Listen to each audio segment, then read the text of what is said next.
Andy Moses, and these are my pieces. This one is called Sea of Ice, and it kind of reminds me of this very famous Caspar David Friedrich painting. It's got the same angle going on. And they're done with pearlescent acrylic paint, and I actually get it very thin down, and then I drag it back and forth across, and then this middle part is worked in later, like a big splash. It's worked once across. But I spend a lot of time just sort of mixing all these different gradations of color to get the light to really feel like it's sort of emanating out of the painting. And the combination of pearlescent paint and some of the ones I do on a concave surface, that causes more reflection and sort of more ambient light to kind of come out of them. Just a small question. In terms of framing these works, or actually not framing these works, tell me a little bit about how you finished it so perfectly. I'm very interested in that. I actually have a helper, and her job is just to paint the edges of the paintings. Really? But I tape everything out before I paint them, and then we peel off the tape, and then I lay them on sawhorses, and she goes back and spends hours getting these edges just perfectly. And there is a conceptual reason for this? Just like them to be very clean. Crisp and clean. Yeah, the fronts are so crisp, so I want the sides to be crisp. Yeah. I mean, I guess the alternative would be to frame them, but that always sets up another whole set of can of worms. It's always a can of worms when you start framing stuff. So this stays very easy and clean. And in terms of the process, tell me a little bit about it. Like, is that as important, or are you very interested in just the results? Well, they all come out of... I'm interested in the results, but I love the process. And the process leads to the results. I spend hours and days and years playing around with paint. I'm sort of like a kid in a sandbox.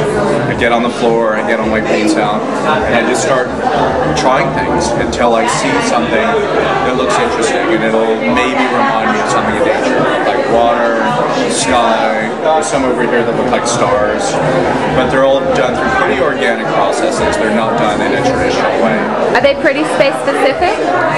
Space specific? Meaning Los Angeles, urban? Well, I called it the ones on the horizon. This one sort of messed with the horizon. Most of the others are very much a distinct horizon. A worldly horizon. I call them the universal horizon. Yes. Because you can see it from anywhere. You can see it from different vantage points. You can see it. I used to surf a lot, so you can see it sitting on your surfboard looking out. That's all you see is the horizon. You see it when you fly.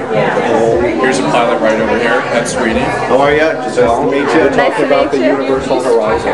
You can tell her a little bit. I have been flying for 20 years, and I can't describe the color I see at 45,000 feet until I saw his paintings. And that's the closest we can get to like that perfect color. Wonderful. It'd be very hard to make work that's distinctly phenomenological in either New York or Europe, because the dialogue is so much internal within the art world, and everything's commenting on some other piece of art that was made anywhere between 6 months and 500 years earlier. This is completely internalized dialogue.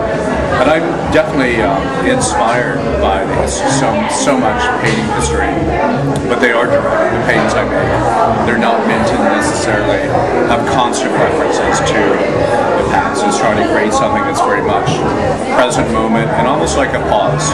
Like you look at it and your brain pauses. Because I think if anything, people are always saying we need more information, we need this kind of information, that kind of information. I think we're in information overload. I think we need more sensorial experiences. I make things that make your brain kind, sort of like yoga for the brain, drugs for the brain, meditation. Alcohol for the brain, meditation. And it's very meditational to make them, and I think it's an important kind of work to make, because there's so much work that's filled with politics, references to art, references to psychology, philosophy, everything. And yet, it's sort of like watching a dog chase its tail. It's information overload.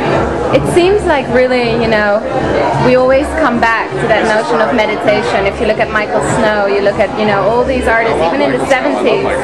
Yeah, his early work. Yeah. I love Michael Snow. It always seems like we come back to it after there's so much to handle. Well, I don't know. I think there's always room. There's room for that. I like all kinds of work. Jeff Koons is great. I like all kinds of work. I thought David Morris just had a great job. So there's room for everything. But my work definitely comes from a different place. So it's so difficult, and he did it anyway. So he discouraged you? No, he didn't. I tried to discourage him. your son? Yeah. I said, do anything. No, he did it, and he's really doing it great. And what is the main reason that you discourage him to be an artist? Because I thought it was too difficult. Yeah. No, you know, 1 out of a billion make a living. 1 out of a trillion make any money. And 1 out of a quadruple trillion become famous. Like Andy Warhol or something like that. But I never wanted to be famous like Andy Warhol because I'm not that smart. I don't make those neat sort of colonialisms to Americana. That's what Warhol did. Yeah. I thought, gee, that's sort of obvious, but he's great at it, and everyone loves it. He looked at you and, you know, sees you as a role model, and he still went into that career. You know, yeah, he has a model to react against, to respond to be activated by that, you know, coincidence of the two of us, and then be an individual himself, because we all want to be individuals. We all think we're special. Artists particularly think they're special. They think they've been blessed by some unknown wand. So this painting was a painting that was almost, the paint was too thick. So I took a hose, come through, and I took a hose and I didn't like it, and I washed it off and left all those funny places that gave it another dimension, you know, 1 more layer. And I paint in layers, but not in terms of pictorial layers, but they end up being, in other words, they're 3D. But that's not my intention. I have a simple intention. Let's get the paint on there and hope that it's going to give us the juju. And 1 out of 10 paintings does that. 1 out of 10? Yeah, and the rest of them go to the morgue. And this painting you're happy with? Yeah, I like this one. I liked it particularly after I hosed it off, but this one was direct. I didn't need to. I like this one even better than this one. This one? Yeah. Because it was all positive acts, you know, boom, boom, boom, boom. This one was boom, boom, boom, boom, and then I washed it off. So and what was left was this ghost painting, which I like it too. So there's 2 different possibilities. One where you activate and you're constant and try to be in the loop, in the zone as the basketball players say. But you slip out easily. I remember once years ago I wanted to walk across water. I was on this party, and I had some activities, maybe alcohol, who knows. And I suddenly had this impulse to walk across the water.